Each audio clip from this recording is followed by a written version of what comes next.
I'm aware for 16 years in this country, we tried a political party known as People's Democratic Party, that is now known as People Deceiving People or Papa Deceiving Pekin.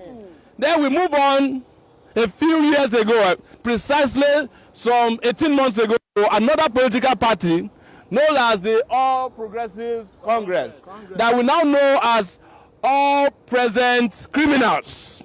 Yes. And when they came to power, they promised us employment. Okay. What did they give us? They started hiring their children at the central bank through the back door. They promised us health care. What did they give us? A president that goes to London even when he has catarrh. They promised us education. Yes. They have also decided not to fund our schools. Yes. Yes. Because the president who says that he has not done any job in several years has had in the last 18 months 2 of his children graduate from a university in the United Kingdom. Yes. They promise us roads. What you get are death traps. Yes, they promise that they will increase salaries. What we got is the devaluation of the naira that has never been seen before in the history of this country. Yes, sir. In fact, today the value of the naira is worthless than a toilet paper. Yes, yes, sir. They promise to increase salaries of workers, but our workers today can no longer live on the wages they are paid. So they cannot even, we can't call it living wages anymore. Oh yes. Everybody is feeling the pain that this government has brought onto us. And why we are on the street is to send the government back to where they came from. And I'm very serious. This is not one struggle that we start today. As we started on Monday, they thought it was a joke.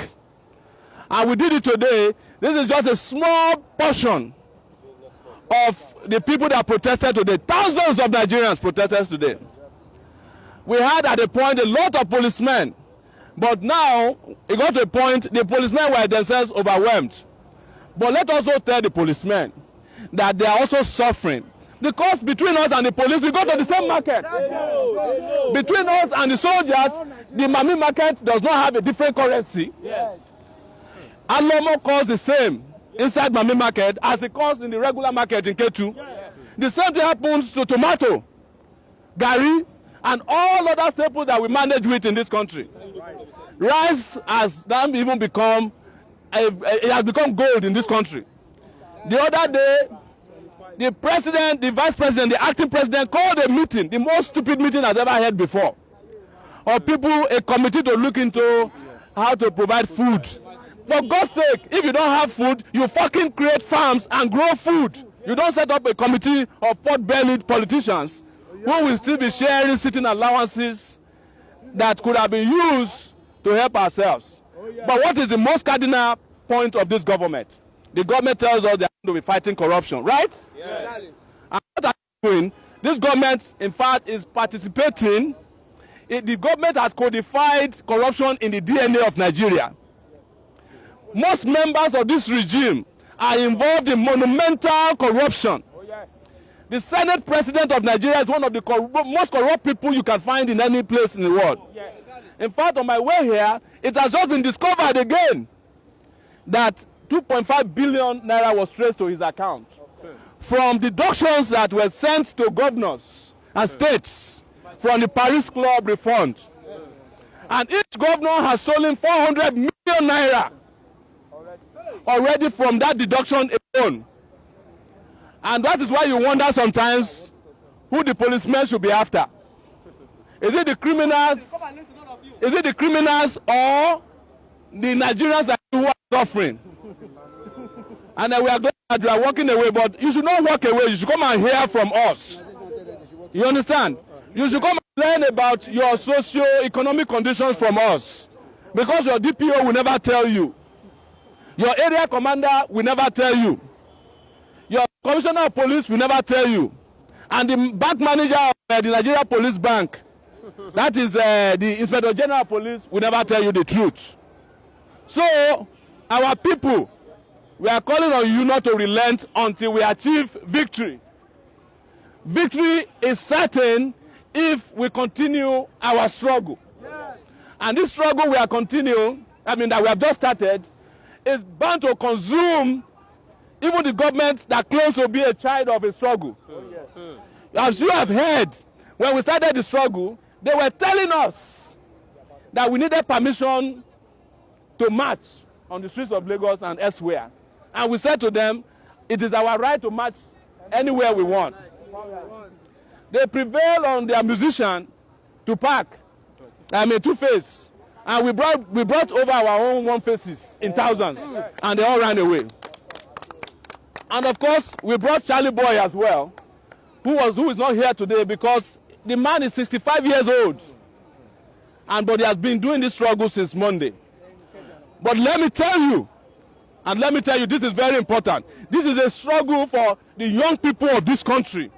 It is not the struggle of old people. There are over 65% of us who are below the age of 35.